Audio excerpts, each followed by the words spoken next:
name's John. Welcome to another Sunday night nightcap. Tonight's nightcap, I've got loads going on. There's some lathe work.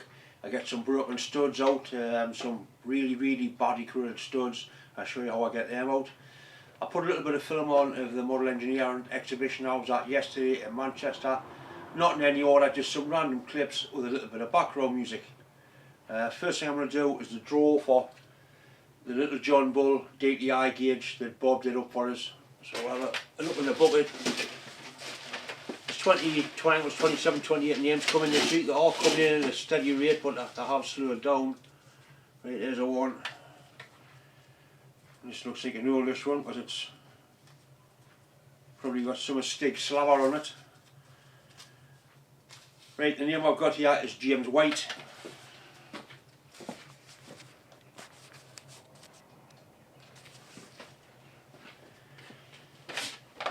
Right, James, all you need to do is send me an email with your address and I'll get that posted off to you.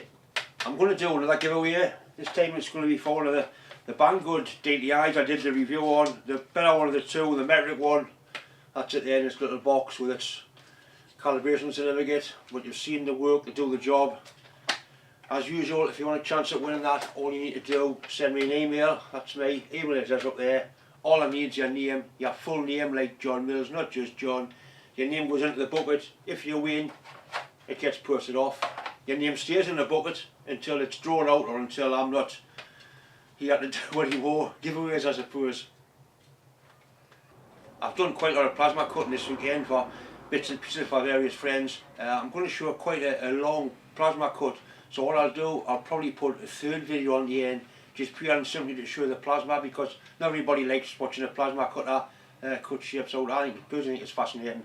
So that could well be a third one. After this, we'll just have to wait and see how time goes. You often hear people saying that they've had a badly sealed bolt and they've treated it with WD-40 or acetone mixed with the ATF and it freed it off. Right, now that's a badly sealed bolt. That is actually a 10mm bolt in there, and that's what happens when a car lives in a wet, salty environment. Somebody gets hot, somebody gets cold and gets water on it, it ends up like that. I don't know what sort of penetrating fluid will release that. They've got to come out, it's as simple as that. I need to get them out of there. What I'll do, I'll clean them up, I'll weld the nut on, I'll put some serious heat on and see if I can get them out that way. But seriously, there is a 10mm thread hiding in there. And that's another bolt head there, that's badly corroded off. There's just nothing left of it. But the exhaust cat filter is still serviceable if I can get those bolts out, and these are very expensive. First thing I'll do, I'll clean this up, big weld the nut on, and then put some real heat into there and see if that'll allow it to come off. Right, so I'll clean it up so you can actually see there is some steel there. That nut goes on. I'll fill that with MIG. Even that heat's going to soak through and help, but it'll need some proper heat on there to make that come off. So first thing is to weld that on.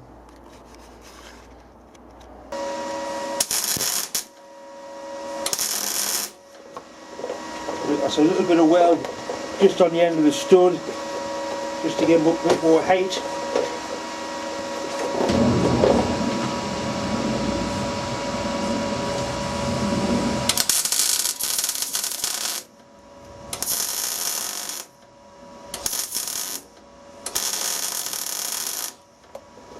That's got a reasonable hold. Next thing is some proper heat into it.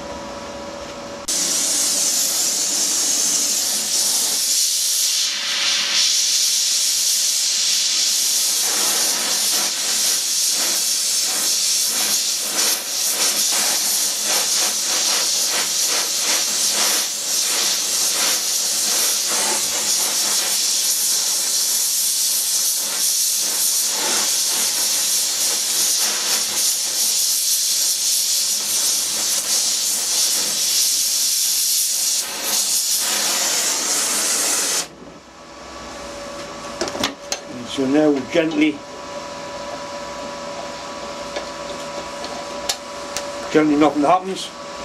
So you persevere and you have another go and you keep on going until you get it out. Right, I've welded another nut on, we'll give it another try.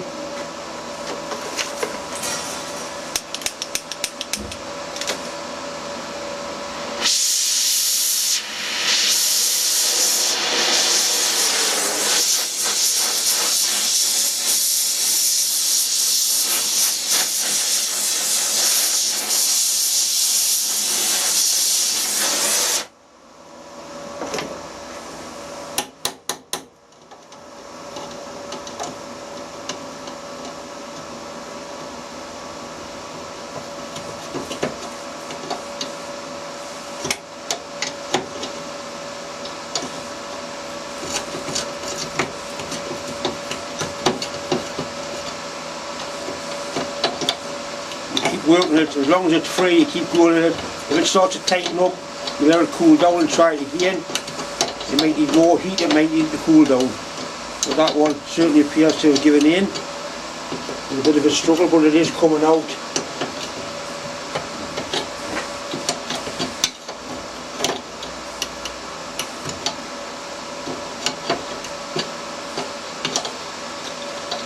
I'm sorry about the adjustable spanner, but I haven't got a 19 mil up here.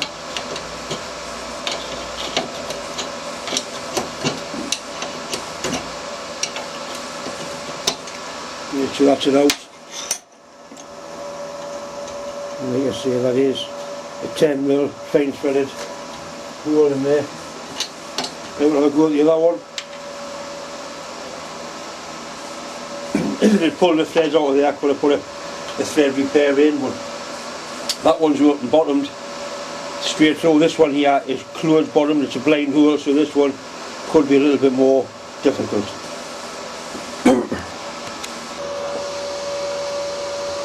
Right, I've got this one ground back in 18 metal. I'll put a little bit of MIG weld on it and then so we can get a nut on that one. You can see this one's blind, it's the blind hole, so it may be a little bit more awkward.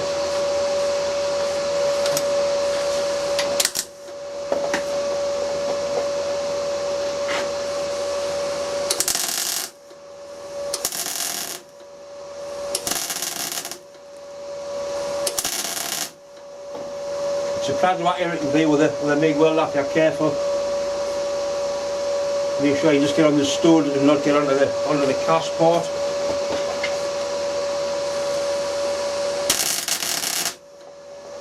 That was pretty good.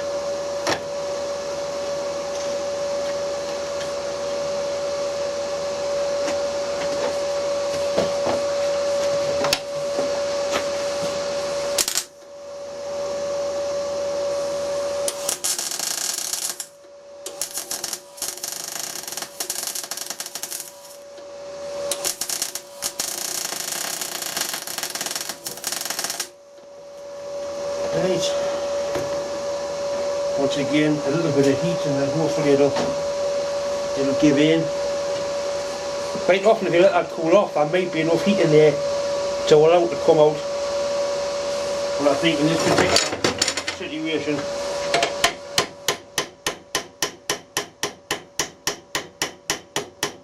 we'll need some heat into the actual part.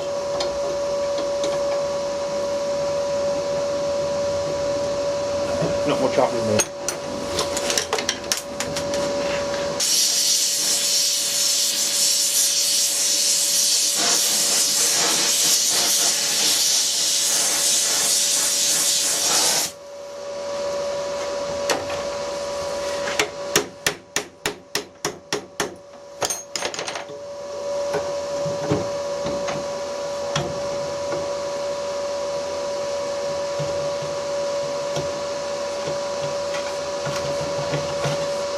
Not sure if it's gone, I was just sort of teasing this. I think it's gone.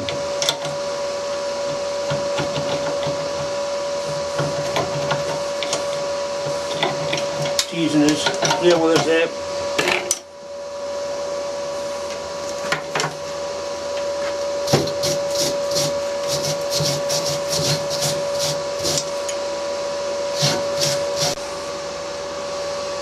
Once again we'll try with the washer on top first.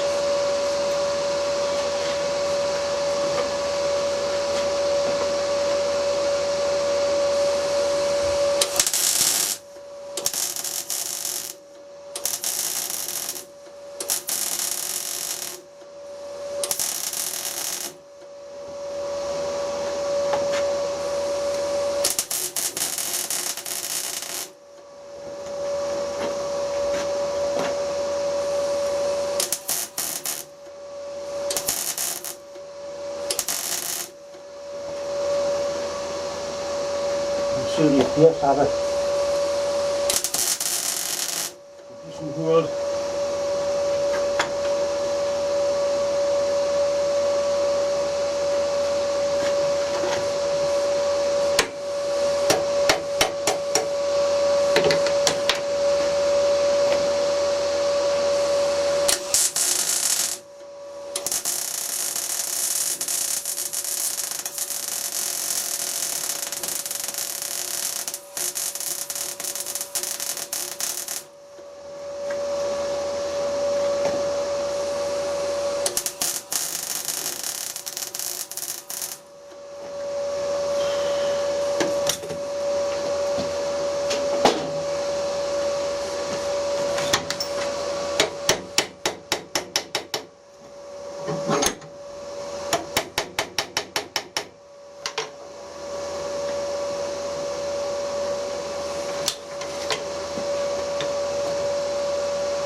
Actually, it feels like it's moving there and then picking up again. It's definitely turning the stud, that.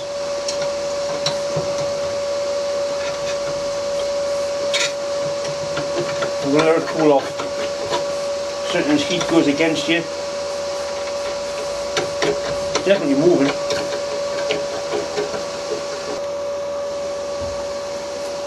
And it's cooled down a little bit now. There's actually a hole through there. It is a bit of a mess, this one.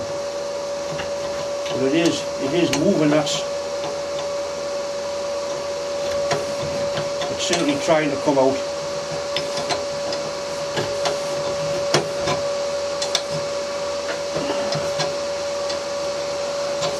I think possibly it's decided to give in. Yeah, that's it out. What a bastard. You can see that there.